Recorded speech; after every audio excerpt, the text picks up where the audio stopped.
Olá, está começando pela TV Mackenzie mais um Café Pensamento. O programa para aqueles que não têm medo de debate.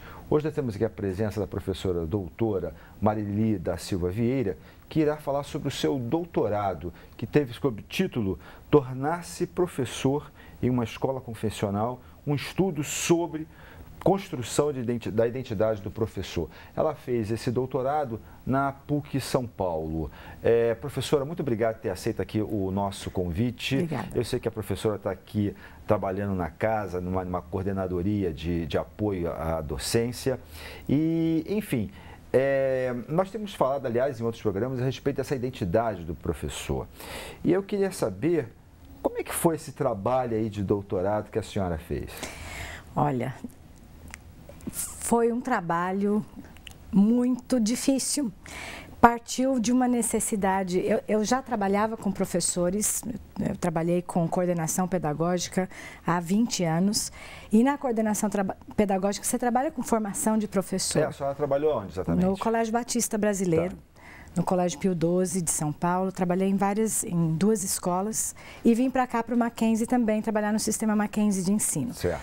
E essa preocupação com a formação do professor foi sempre uma preocupação dentro da minha área de atuação. E a gente, na área de educação, vive muitas mudanças, né, nos últimos anos, muita introdução de novas perspectivas, novas estratégias, novos jeitos de ver o aluno. O professor sempre criticado na maneira dele atuar em sala de aula. E isso começou você trabalha buscando esse aperfeiçoamento do professor, mas nem sempre acontece de outras formas inesperadas. E eu participava já de um grupo de estudo na PUC sobre a identidade do professor. Então eu resolvi começar a olhar para ver por trás das mudanças e das propostas de formação que a gente faz, o que faz verdadeiramente um professor mudar. É a identidade dele, eu vou mexer em questões identitárias dele. Professora, o que a senhora compreende por identidade nesse caso? Tá.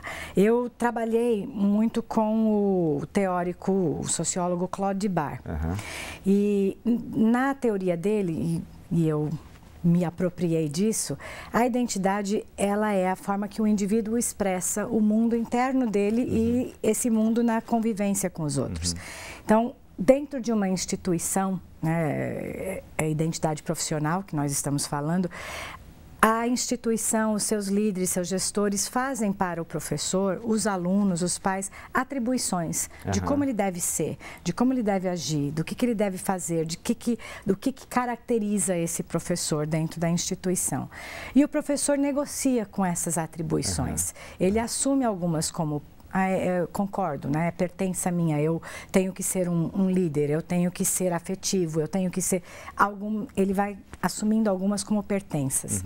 Outras ele vai negar, ele vai negociar com elas, ele vai ajeitar, ele vai dizer, não, isso não é para mim, né? Não dá para ser assim.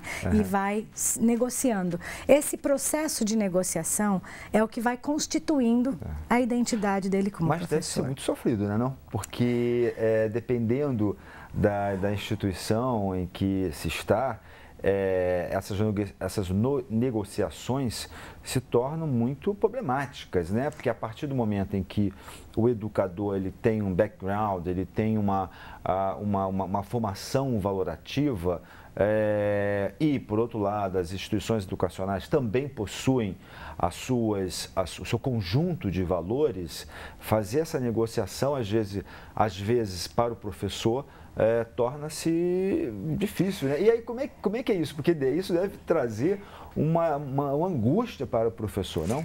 Paulo, você tocou no ponto. Essa foi uma das questões principais do meu trabalho, porque eu trabalhei sempre em escola confessional. E quando você lida com uma escola confessional, significa que você tem por trás dela, na constituição dos projeto pedagógico dela, valores e filosofia própria. Então, as atribuições que a escola faz vão estar embasadas nesses valores. No caso do que a gente está falando, valores cristãos. E nem sempre os professores que vêm atuar dentro dessas escolas têm os mesmos princípios de vida, digamos assim. os mesmos parâmetros. Então é uma tensão constante nessa negociação. O quanto a gente vai ceder como professor, o quanto a escola vai compreender esse trabalho com o professor. Então é um campo extremamente tenso. Uhum. Essa tensão faz parte do processo da constituição identitária, né? É essa tensão que dá vida para a gente. E eu, justamente preocupada com isso, eu fui olhar o conceito de espiritualidade de Viktor Frankl. Porque eu estava trabalhando... Ele deixou bem claro que essa questão da espiritualidade aqui não tem nada a ver com misticismo, né? Nem um não pouco. Tem nada, tem a ver justamente com uma dimensão humana. Né? Viktor Frankl define essa espiritualidade como a nossa busca de... a responsabilidade que nós temos de dar respostas às circunstâncias que a vida nos apresenta. E ele coloca que esse movimento, ele vai gerar na gente, no ser humano, um impulso para sair de si mesmo e ir em busca do outro. Dentro de uma escola confessional cristã, essa busca, ou esse sair de si, essa transcendência, é em relação a Deus, é em relação ao seu serviço para Deus. Isso pode ser interpretado de outras formas em outras instituições, mas na tese, o meu foco foi esse: como é que uma instituição que tem uma filosofia específica, que é servir a Deus, entender o homem como criado, a imagem e semelhança de Deus, como é que o professor negocia com isso no seu trabalho? Isso a partir do momento em que o professor, digamos assim, não tem esses mesmos paradigmas, esses mesmos modelos valorativos que uma instituição confessional possui. Isso. Né? O que eu consegui identificar, Paulo, é que mesmo que ele não tenha especificamente a mesma denominação religiosa que a instituição confessional onde ele trabalha tenha, ele vai compartilhar de valores comuns, de valores que a própria religião propõe para a convivência humana. Então, torna esse processo de negociação mais suave, é possível caminhar juntos. Há momentos em que a tensão aumenta, em que deve haver a conversa, o diálogo. O que eu acabo concluindo é que a escola confessional precisa oferecer espaço para que o professor possa refletir sobre de onde vim, para onde vou, por que eu existo, para o fato de que o aluno que está ali também está buscando respostas, porque essa é a questão da espiritualidade. Porque, afinal de contas, o que está em jogo ali é a formação do aluno. Do né? aluno. Mas eu gostaria de chamar assim, a atenção, porque me parece, por exemplo, querendo ou não, nós estamos dentro de uma cultura ocidental que é cristã. Mas eu fico imaginando se um professor vai para uma escola confessional, por exemplo, muçulmana ou judaica, deve ser mais problemático ainda, né? Embora eu acho que você tenha tocado nesse assunto. Né? Eu não toquei nesse assunto, aí eu tenho uma opinião pessoal, eu acho que fica difícil, mas independentemente da gente pensar só na questão da espiritualidade, se eu vou trabalhar numa instituição cuja filosofia não combina com a minha, me agride, vai haver um momento conflito, nessa tensão, né? Em que eu tenho que tomar uma posição.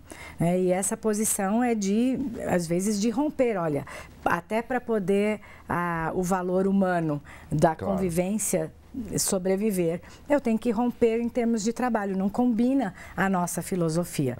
E isso eu acho que é independente da confessionalidade nesse momento. Eu preciso trabalhar e vestir a camisa do lugar onde eu trabalho. Né? Sem dúvida. Por isso eu acho que essa questão que você colocou muito bem, que é a respeito do negociar, né? Isso. Que a gente pode talvez interpretar como dialogar, né?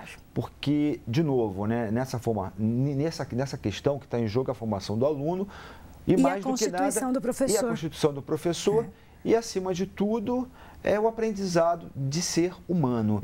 E eu queria discutir essa questão do aprendizado de ser humano no nosso próximo bloco, tá bom? E você já sabe, fique aqui conosco no Café Pensamento.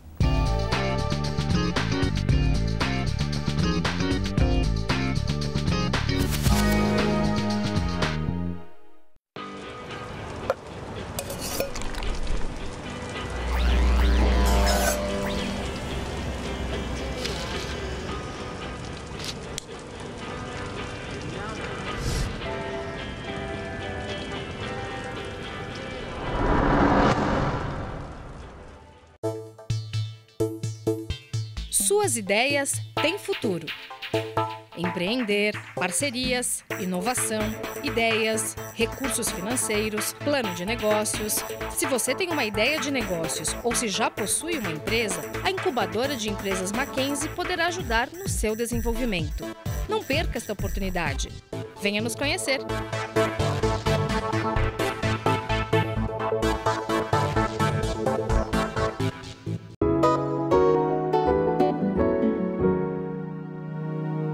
A dica de livro de hoje é O Velho Mar, do Ernest Hemingway. O livro conta a história de um pescador que vive em Cuba. É exatamente o mesmo cenário que o Hemingway escreveu o livro. Esse livro ele deu ao autor o Prêmio Nobel de Literatura de 54. Ele é um clássico.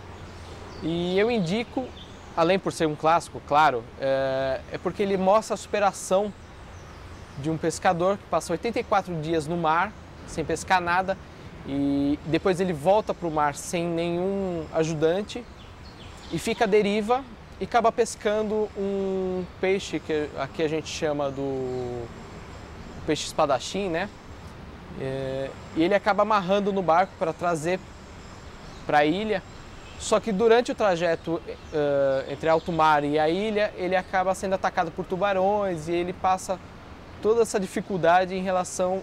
E ele chega na ilha achando que não pescou nada, quando ele acaba tendo pego o maior peixe que a ilha já viu.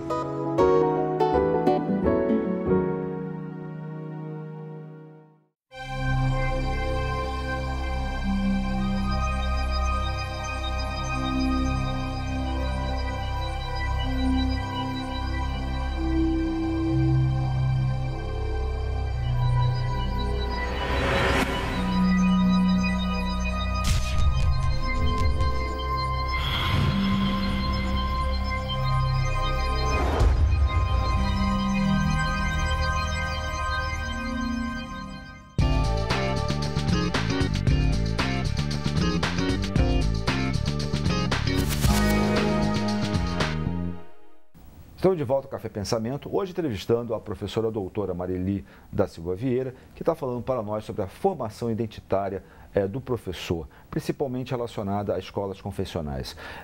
Professora, no primeiro bloco nós terminamos falando a respeito da formação do humano, né? Quer dizer, tem aí a formação da identidade do professor, mas se a gente for ver em uma instância, digamos assim, mais totalizante, né? Nós temos aí diversos sujeitos que fazem parte dessa formação. Nós temos aí o aluno, né? Nós temos o professor e nós temos a instituição. Quer dizer, como fazer que principalmente a escola e o professor, eles possam ter uma consciência a respeito, ou seja, ter um saber, e esse saber voltado para o diálogo em relação à formação do humano. Porque, na verdade, quando a gente está falando de formação, é a escola que está se formando, é o professor que está se formando, é o aluno que está se formando, quer dizer, todos nós estamos nos formando. Como é que é isso? E aí, de novo, né, esse professor, digamos assim, que, como a senhora falou muito bem, às vezes, no início aqui da nossa conversa, às vezes o professor, tudo cai em cima dele, né? Essa coisa não dá certo, aí em cima dele. Não sei o que ela... o fracasso está em cima do professor. Quer dizer, como também a escola, ela precisa ter essa flexibilidade em relação ao outro, né?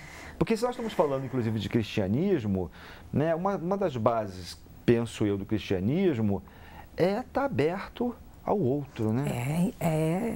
É amar o outro, né? É se preocupar com o outro sempre. Quando a gente fala de formação, você falou com bastante propriedade, especialmente em escola, formação de professor, só tem sentido falar em formação de professor se a gente olhar para o todo da escola. Pai, aluno, instituição, professor, e olhar a negociação, o diálogo que há entre esse grupo. Então, é claro que na sala de aula, a formação do aluno, a formação do humano desse aluno, ela vai muitas vezes refletir o que acontece na instituição, a relação que se estabelece entre liderança, gestores, e professores. Então, se eu não conseguir, como gestora, levar o professor a refletir sobre o humano dele, ou se eu conseguir fazer isso, acho que eu vou inverter a fala, se eu conseguir fazer com que o professor reflita sempre sobre as dimensões humanas dele, as dimensões políticas, as dimensões didáticas, as dimensões espirituais, eu consigo levá-lo também na sala de aula, à medida que ele interage com os alunos, trabalha determinado conteúdo, escolhe uma estratégia, escolhe um jeito de avaliar, isso vai refletir também esse humano. O professor, ele é o nosso intelectual. Ele é aquele que vai traduzir para o aluno a sociedade. Ele é o mestre, ele traduz cultura para esse aluno. Ele leva a cultura que nós temos construído, que nós temos acumulado na nossa sociedade para esse aluno. E a forma como ele vai levá-la e a forma como ele poderá levar esse aluno a refletir sobre ela torna esse aluno mais humano ou não. E não tem sentido produzir ciência, produzir cultura, se não for para a gente desenvolver seres humanos responsáveis uns pelos outros. E aí, professor, nós estamos vivendo uma época cada vez mais da virtualidade, das novas tecnologias, quer dizer, nada contra, por exemplo, educação à distância, mas o que a senhora pensa a respeito de cada vez mais essa tecnologia, essa alta e complexa tecnologia na formação dos nossos alunos e também o próprio professor, que muitas das vezes o professor na sua formação, eu agora tenho todo esse ferramental, digamos, tem toda essa ferramenta e então agora, beleza, tranquilo, né?